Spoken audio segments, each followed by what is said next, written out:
Walk your finger across a shelf 3 days after cleaning it, and there it is again.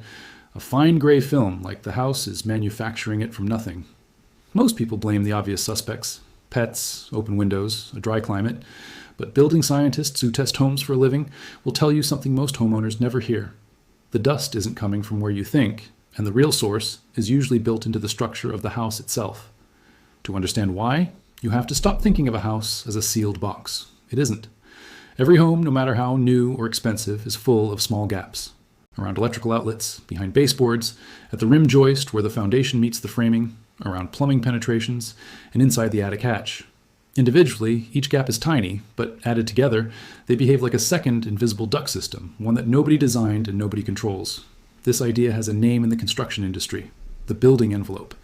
It refers to everything that separates conditioned indoor air from the unconditioned air outside: the walls, the roof, the foundation, the windows, and every seam between them.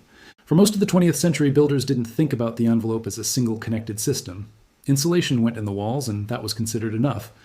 Air sealing, the practice of physically blocking those small gaps, wasn't standard practice until energy codes started catching up in the 1990s and 2000s. That history matters, because it means most homes built before that shift, and plenty built after, if the work was rushed, have an envelope full of unintentional openings. Here's why that connects directly to dust. Air always moves from high pressure to low pressure, and modern homes are full of things that quietly create pressure differences. A bathroom exhaust fan pulls air out of the house. A clothes dryer vents air outside. A kitchen range hood, especially a powerful one, can exhaust hundreds of cubic feet of air per minute. Every one of these devices removes air from inside the house, and that air has to be replaced from somewhere. If the house doesn't have a dedicated filtered source of replacement air, it pulls that air in through the path of least resistance, which is exactly those gaps in the envelope. That incoming air isn't clean. It's been sitting in wall cavities, crawl spaces, or attics, places that collect fine particulate from insulation fibers, soil dust, and outdoor pollution that seeps in through soffit vents.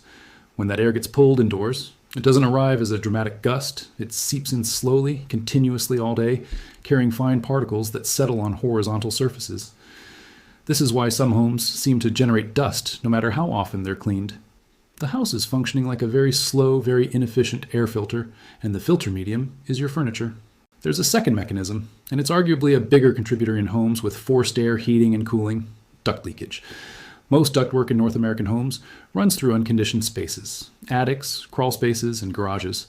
The Department of Energy and multiple field studies from building science firms have found that a significant share of ducted air can escape through joints and seams before it ever reaches a room, and the return side of that system works in reverse, pulling air back in from those same leaky spaces. If the return ducts run through a dusty attic or a damp crawl space, every time the blower turns on, it's pulling attic or crawl space air into the supply stream and distributing it through every room in the house. This is one of the primary reasons two homes with identical square footage and identical cleaning habits can have wildly different dust accumulation. One has a tight, well-sealed duct system. The other has been quietly vacuuming debris out of the attic for years. Flooring plays a role too, though it's more visible and better understood. Carpet acts as a reservoir. Fibers trap particulate, skin cells, and pet dander and normal foot traffic work some of it back into the air with every step. Hard flooring doesn't trap dust the same way, which is part of why allergists frequently recommend it. But hard flooring alone doesn't fix an envelope or duct problem, it just stops hiding it. Humidity is the quieter variable. Dust particles are lighter and more likely to remain airborne in dry conditions, which is one reason dust seems worse in winter when heating systems drop indoor relative humidity significantly. In more humid conditions, particles pick up moisture, become heavier, and settle out of the air faster. This is also connected to static electricity. Dry winter air increases static charge on surfaces and in duct systems, and that static attracts and holds fine particulate, which is why a television screen or a baseboard heater can look dusty again within days during winter months. So what does a home that doesn't have this problem look like? It typically shares a few traits that building scientists check for during a home energy audit. The first is envelope tightness, often measured using a blower door test, a diagnostic device installed in an exterior doorway that depressurizes the house and measures how much air leaks in through the gaps. Lower leakage numbers mean less uncontrolled infiltration, and less infiltration means less of that attic and crawl space air finding its way onto your furniture. The second trait is a properly designed mechanical ventilation strategy. Instead of relying on random leaks to bring in replacement air, tighter homes use a dedicated system, commonly a heat recovery ventilator, or HRV, or an energy recovery ventilator, an ERV.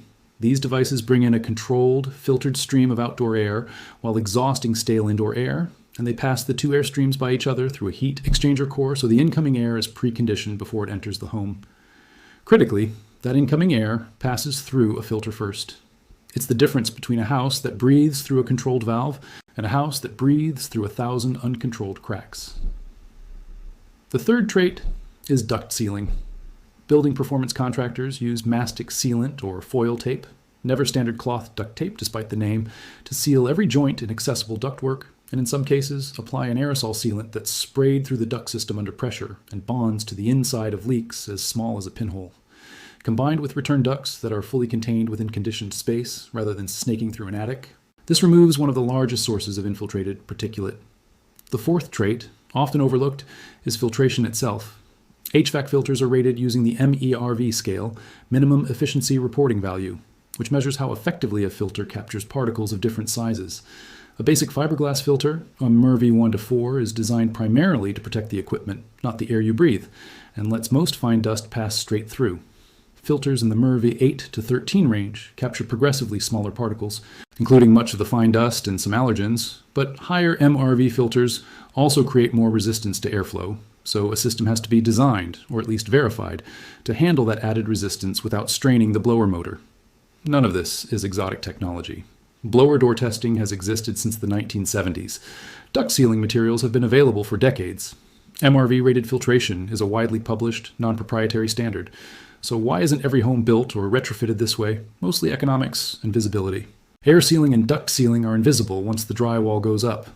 A buyer touring a new home can see granite countertops and can't see a sealed rim joist. Builders operating on tight margins in competitive markets often prioritize what a buyer can see and touch over performance details that only show up years later on a utility bill or a dust rag. Retrofitting an existing home is also more invasive and expensive than building tightness in from the start, since it can mean accessing ducts through finished ceilings or opening up wall cavities.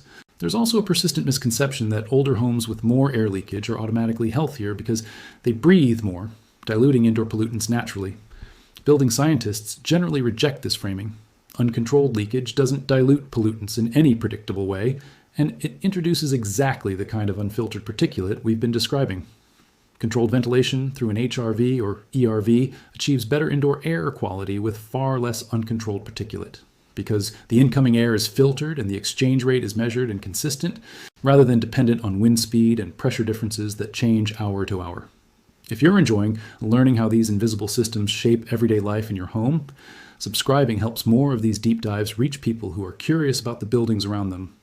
Now, back to the dust. Modern developments are pushing this further.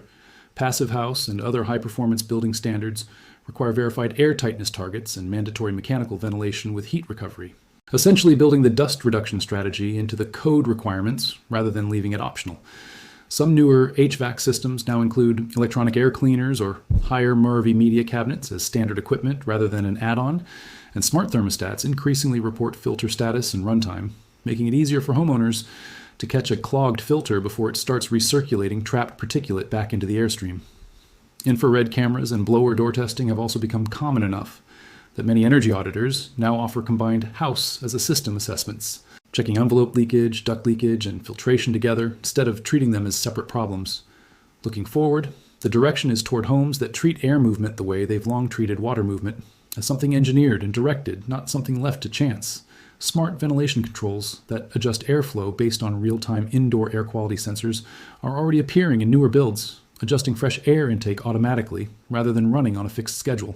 As filtration technology becomes more efficient without adding significant resistance, and as more regions adopt tighter energy codes that require blower door verification at the time of construction, the gap between a dusty house and a clean house will increasingly come down to design decisions made before the drywall ever goes up, not how often someone runs a vacuum afterward. The next time you notice dust returning to a shelf within days of cleaning it, it's worth asking a different question than who's tracking this in. Ask instead where your house's air is actually coming from, whether it's arriving through a filtered, engineered path or seeping in through 1,000 small cracks nobody ever sealed. Look at your return air vents. Notice whether they sit in a hallway or pull directly from an attic hatch. That one detail says more about your indoor air than any cleaning routine ever will. Somewhere in your own home right now, air is moving through a path you've never traced. The question is whether anyone designed that path or whether it simply happened.